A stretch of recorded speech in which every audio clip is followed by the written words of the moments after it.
What is going on, everyone? Welcome into this special Sunday edition of the Oregon Ducks Live, right here on the Oregon channel, the voice of college football, with the breaking news as usual. How are you doing, Spaz?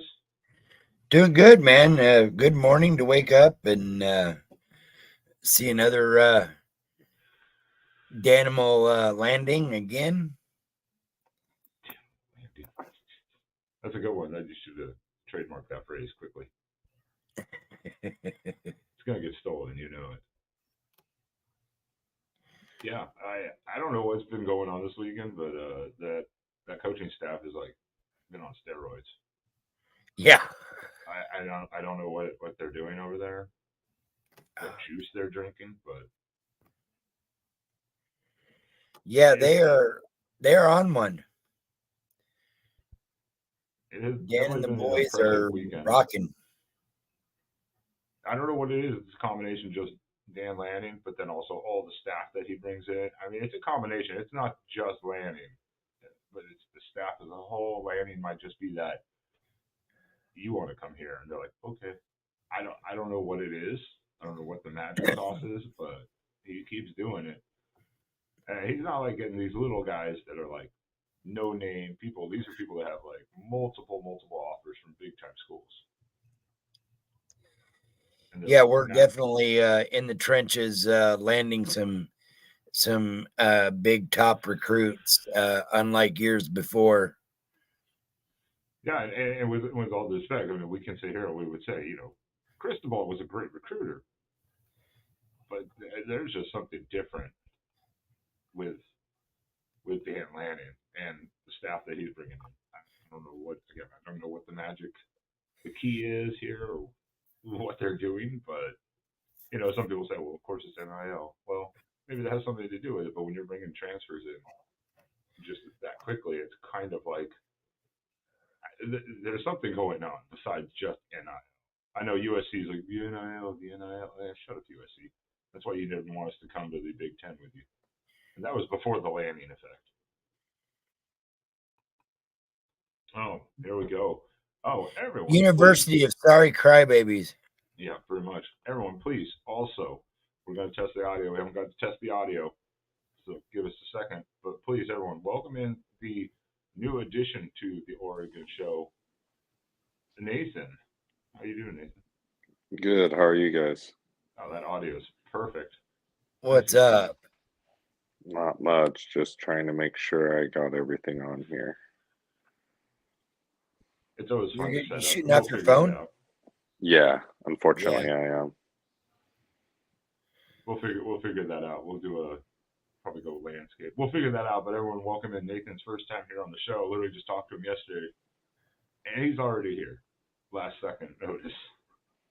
Yeah, I had to shuffle some things around, but got here. Got some things to talk about. Yes, we definitely do today. That's why I messaged you guys this morning, and was like, we need to do a quick live today. Keep on top of everything, keep on our toes, and hopefully get our viewership up some more. And as we get rolling into what's probably going to be the off season now, because I'm pretty sure we're about as set as you can be going into the fall now. I mean, because the big thing we had the concern about going into the spring game and out of the spring game was scholarship numbers. We were what 3 over, something like that. Yeah, we were like 3 or 4 over, and then we had a few guys jump into the portal, and which opened up some spots. Obviously, with Ben Roberts going in, you pretty much knew that today's commitment was coming. Well, that's it. It trimmed it down, so you might lose 2 or 3 guys, but boom, then you bring in just one that you know will be a difference maker, whether it's solid depth or day one starter. Yeah, I was looking earlier. Somebody put up basically a after spring depth chart, and it had everybody in it that we just brought in this week, including. And to speak of the big one today that fell, let's just jump into it, because again, these are people that a lot of schools were after. You know, it's not just like Oregon's the only one. So On3 has not updated their thing, even though they did post it. But obviously, Oregon landing the Alabama safety transfer in Which he's coming back home. He's coming back to the West Coast. He's from Bellflower, California. You know, he's 6 foot, 200 pounds. He was the Adidas All-American. He was, you know, All-American bowl game man of the year this year. You know, I think Oregon just landed a massive recruit.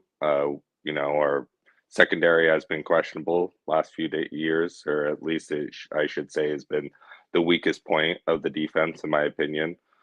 So bringing in these high-end recruits, you know, built through recruiting, not just through the transfer portal. I know this kid's from the transfer portal, but you know, he's a 2024 recruit. He was, you know, a 93.6 on 3 ranking this year, you know, 128 nationally, number 7 safety, number 10 recruit out of California. Like, I think that, and as we all know, Oregon loves kids out of California. It's one of their massive recruiting states, and you know, it's good to keep them back on the West Coast.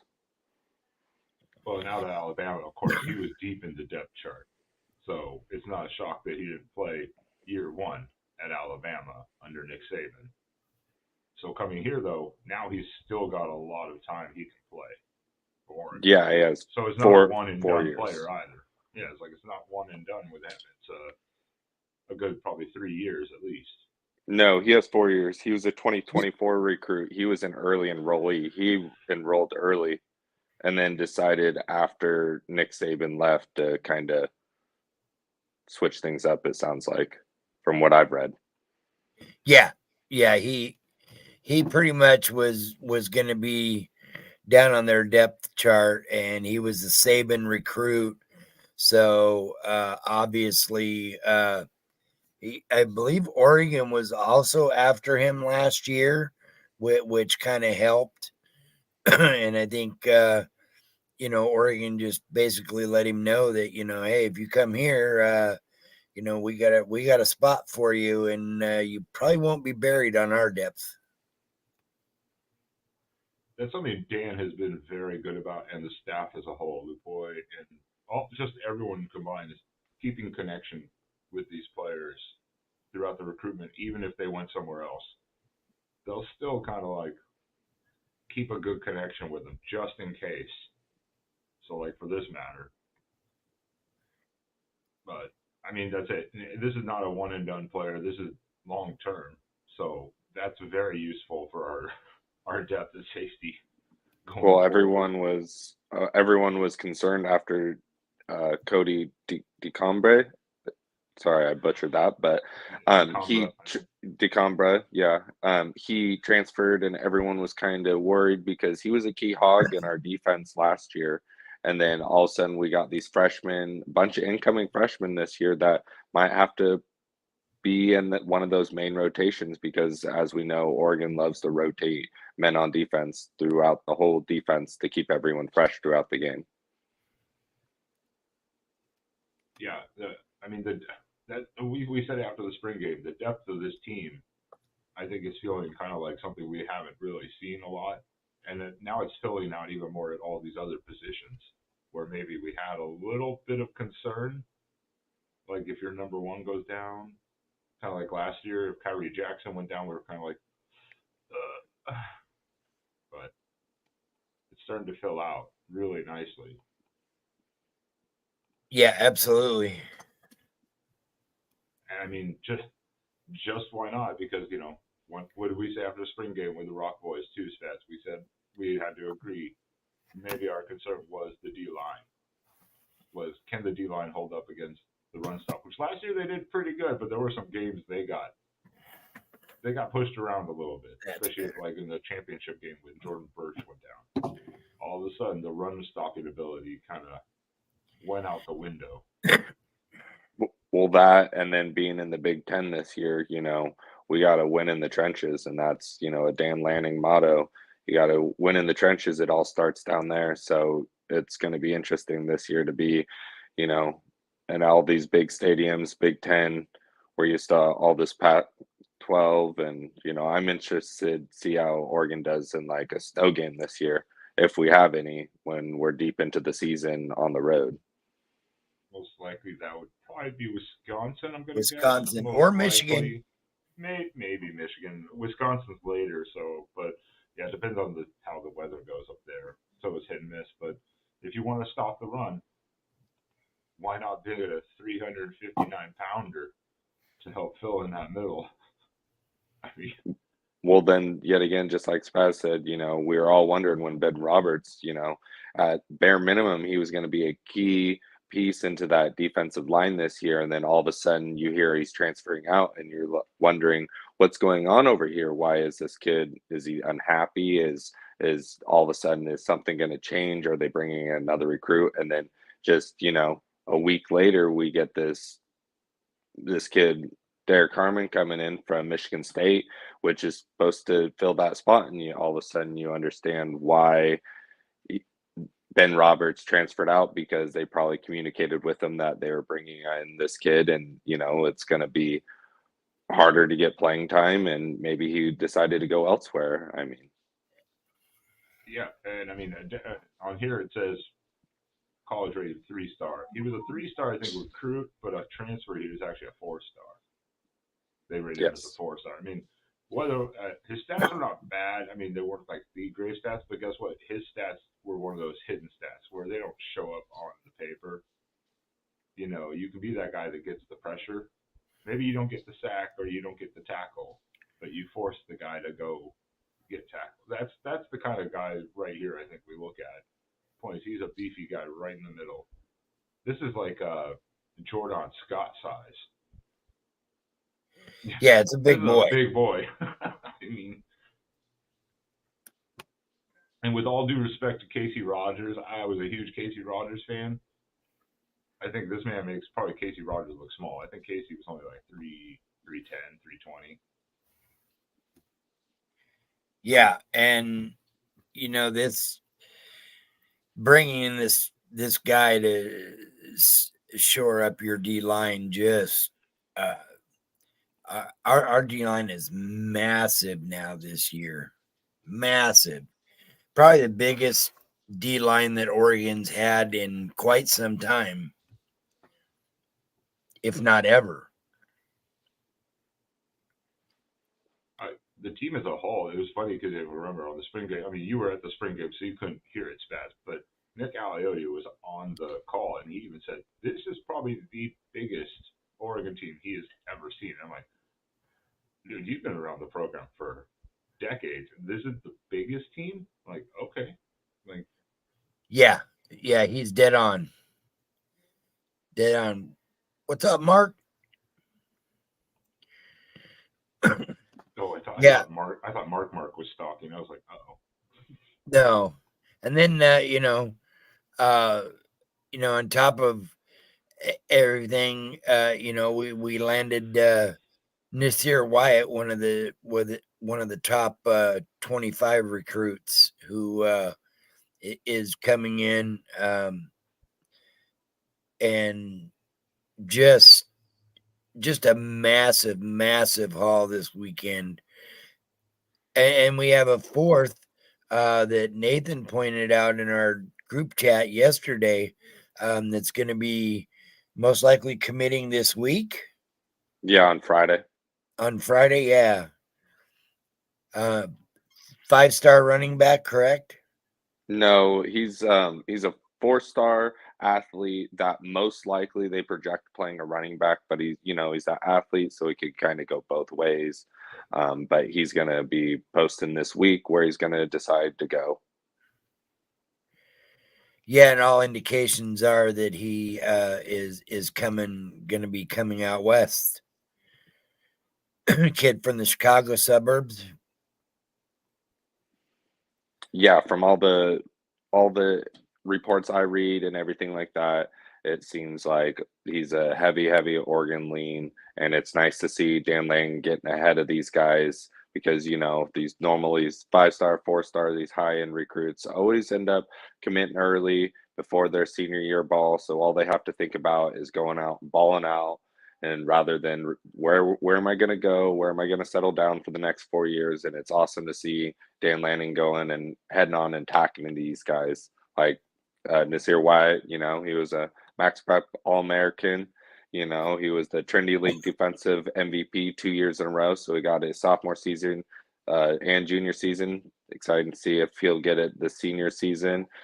Last year he had 41 tackles, 21 for loss. He had 14 sacks, 3 forced fumbles, and 3 fumble recoveries. He's right now. It's from all the reports I read that he's like you said, a big man, but it's depending on what he can put on in the weight room. They're more seeing him possibly as like a Nolan Smith type of linebacker, which played for Georgia a few years ago, now in the NFL, playing for the Philadelphia Eagles. You know, but how much weight is he going to put on in the weight room? That's what's really going to push the difference in this next year's class and everything. See how much weight he can put on in the weight room and see how that translates to the field. And that's a good point you just made too. Initially, it was Dan Lanning not waiting for the senior season to roll around to start talking to these kids. Like we've heard coaches go after. Everyone remembers I think it was Lane Kiffin, the infamous story of like Lane Kiffin just offered a 13-year-old scholarship to USC or whatever. I think everyone remembers that. It was kind of a joke or whatever. I think, but the point is, Dan Lanning's looking at these kids in advance and trying to build a connection.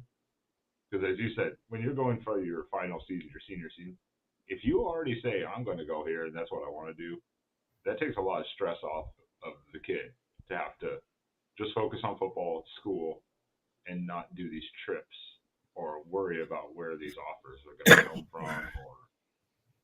And that's big.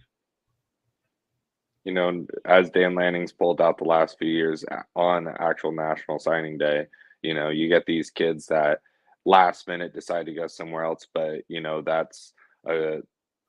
that reflects on the coaching staff committed through and through. They know who they want, they know who they need, and they're attacking. They're being aggressive, and I love to see that. Now Nasir Wyatt's committed, and that's a verbal commitment, obviously, until he signs his national letter of intent. But I guarantee these guys are going to be in communications all the time with him, make sure what's going on in his life, what's going on the football field, at home, in the school. They're going to be communicating with him nonstop until National Signing Day, and then continue to talk with him once he gets on campus, which luckily Oregon's been getting lots of early graduates and early enrollees. So then these guys can get used to the offense or the defense in the system is faster because they get the spring ball to get a chance to get in with everyone before fall comes around. Yeah, exactly. And like Gorilla One just said, 10 years ago, this would have been just getting Nasir would have been a great get for Oregon. Now it's just becoming the norm. It started with Mario, recruiting wise, starting to get some top level talent. And then Dan just has blown that completely out of the water. And we talked about it the other day with I think Nathan hit something. We just lost. Yeah, I was like, I think he hit something. I heard him click something, and it went off. So I was like, I don't know. We'll see. Maybe he'll pop back up here in a second. And that's it. We talked with Rock Boys. Is like what Lanning is building is something that we didn't really maybe ever think Oregon could become, and it's building now the depth that you see where it's like a Georgia almost, where a 4-star can leave, and you're like, oh well. We got 5 coming in to replace him. It kind of, that's what he's trying to do, and now you're starting to see year 3 him really building the depth of the talent in that roster at all positions too. And he sees a weakness like D line. He sees a weakness in the secondary. And I'm just going to go snatch these guys, and we're going to fix this problem quickly. Yeah, exactly. And kudos to the staff and everything that Dan Lanning has brought to this program. Notice I said program. Program. They've really turned it up a notch to a whole new level that guys like myself who've been Oregon fans, 40 plus years, this stuff was this was unheard of 20 years ago.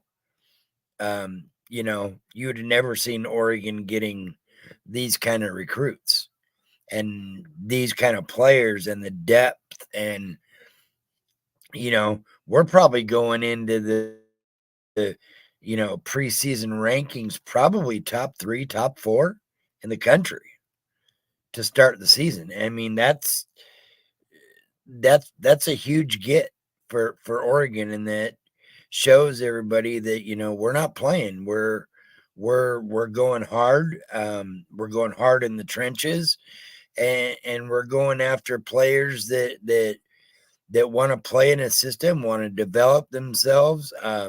Hence Dante Moore coming over after decommitting last year and then spending that year at UCLA. He realized, maybe I just need a minute to, regroup and develop and learn a system and be able to explode in that system. And that's what you get now. And also the transfer portal and recruitment has kind of exploded and opening because obviously, literally no pun intended, you can't ignore the elephant in the room with the loss of Nick Saban in the college football world, obviously, because that's a huge loss to the college football world and to Alabama as a program. And so now you're seeing a lot of those players leaving. But then that means that they were very talented players. Just like getting Peyton Williard here. Or Peyton Woodyard, sorry. Williard kind of slipped off the tongue there. I mean, that's it. I'm kind of at a loss. I'm at a loss because, again, like they said, 10 years ago, I would have never been able to see this type of thing. But I can see why Dan Lanning is already getting gray in his beard. Like when he came, he was all like nice and crisp, and now he's just like getting a little grayer. I'm like, this man is like going nonstop. It seems like. Thanks, Ruben. We're trying.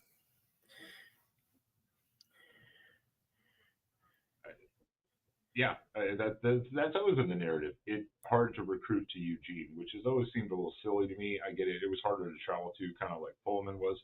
But Eugene now, there's so many direct flights to Eugene from different places. It's a lot easier to go. And with what Lanning is building and the projection right now, and now we're getting going to stop. We're out recruiting the juggernauts like USC, who used to control Southern California. Yeah, can we talk about the meltdowns on Twitter from USC people? Oh, brutal. Absolutely been brutal. Like the last couple of days, there have been some really, really funny ones though. Some memes, really funny ones. Between USC and Colorado on Twitter, their fan bases are losing their minds. The best one was like Lincoln Riley, like looking disheveled on the sideline, going, "I fired my best friend. I did everything you want. What more can I do?" Yeah, now you're getting out recruited at 2 of the top high schools in the state of California. You're letting, Oregon come in there and just scoop up all your talent, and you got nothing. You got nothing. the USC fan base, I guarantee if they don't win 8 or 9 games this year, Lincoln Riley is probably gone because they're going to be tired of being out recruited, out coached, outplayed. And that fan base just in LA will not take it. Gone, I don't know. I think that they've invested so much money into Lincoln Riley. I don't think they could even afford to do it, which is maybe why they think their NIL is not great. But I don't know. I can't speak for that. I don't know the numbers on their end, but it's it's been a meltdown weekend in a lot of regards for the USC and Nasir Wyatt's comments were great when they asked him, why'd you choose Oregon? He goes, well, they've got a great system going there. They really got it going. And the nil is really nice. Just a random NIL comment, too. Did you hear what Dylan Gabriel said the best money he spent on it with his NIL money was? Yeah, buying uniforms for his high school back in Hawaii. Well, maybe it was that, but he said for himself the best purchase was a king size bed. Oh, yeah. I was like, that was the best money spent. I can't blame you. You got comfortable. But if that's all if that was your best purchase with it, you're spending your money pretty wisely. I'd say that's not a bad investment.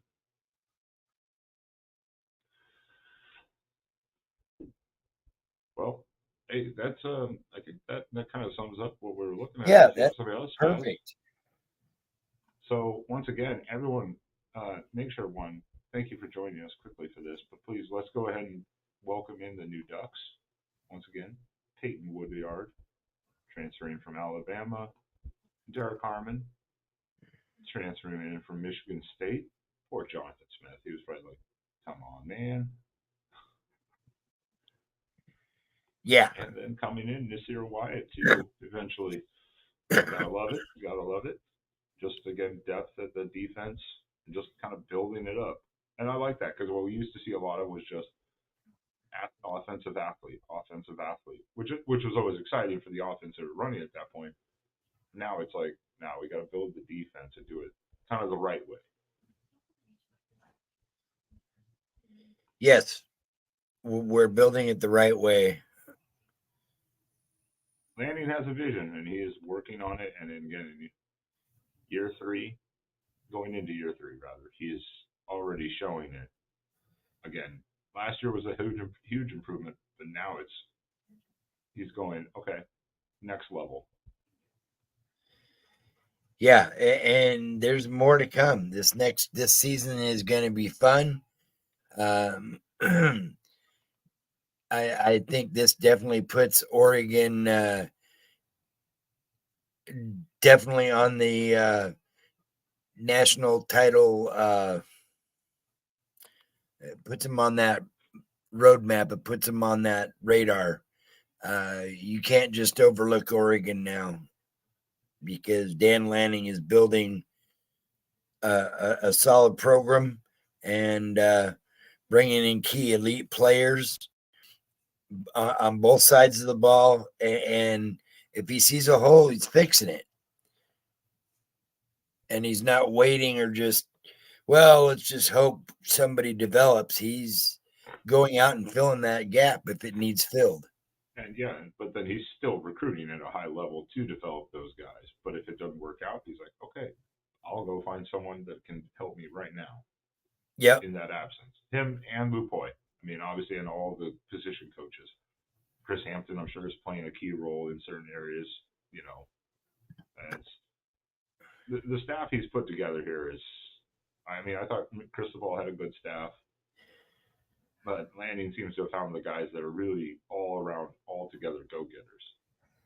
There you go. It's Mrs. Spaz. Wow. Normally it's dinner, It's now it's just lunch. Night. It's a Taco Bell lunch. Let's go. Taco Hell. Who needs cleaned out?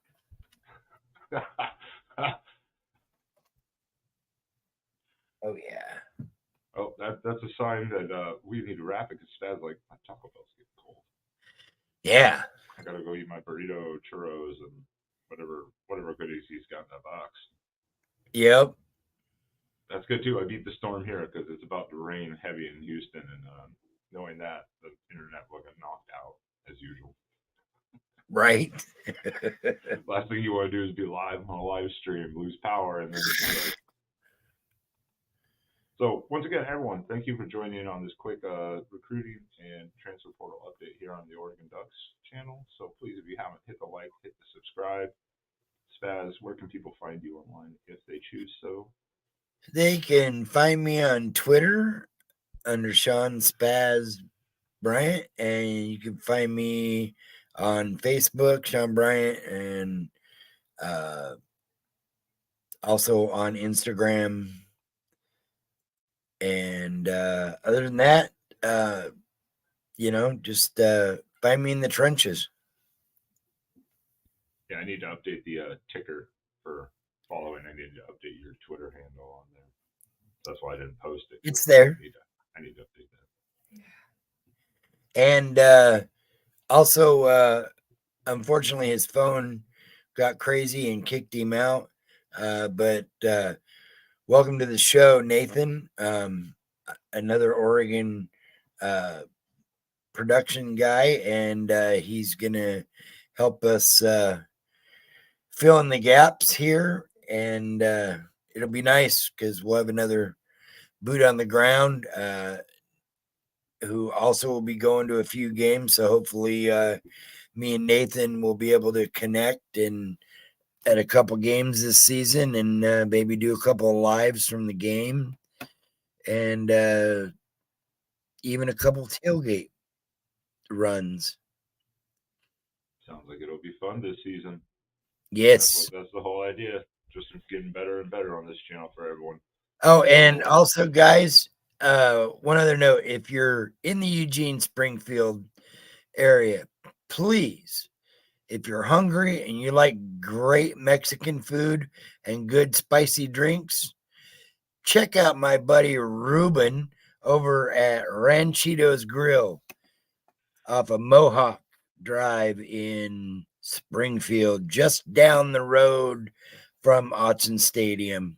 Great place for pregame, tail and postgame tailgating. Good, great staff. Ruben and his people really do a great job taking care of us, and had a great time last weekend down there, and look forward to more visits in the fall. Absolutely.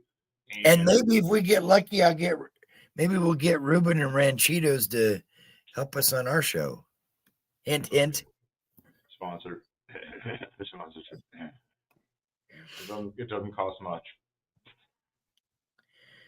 But yeah, as of today, that will wrap it up. But do join us Tuesdays or Wednesdays at 9 p.m. Central as we do updates. This week, we probably, unless something good happens this week, we'll be quiet. So we'll probably come back the next week and do something. But that's why it's important to make sure you're subscribed and hit that notification bell. So that way you get the updates when we set a schedule of the show, because we put it in advance. So it'll pop up for you. That way You never know when we might have one of these pop-ups come in, things change and people come and go, big additions or whatnot. We'll be popping in and having little pop-up shows like this. Exactly. We're going to be trying to do some more of those for you guys. And once again, though, let's go ahead and welcome in all the brand new Ducks. Peyton, Derek, and Nasir. Welcome into the Duck family. Welcome to the O. We will see you guys playing, well, Peyton and Derek this season, and hopefully we'll be seeing you guys make a huge impact on the field.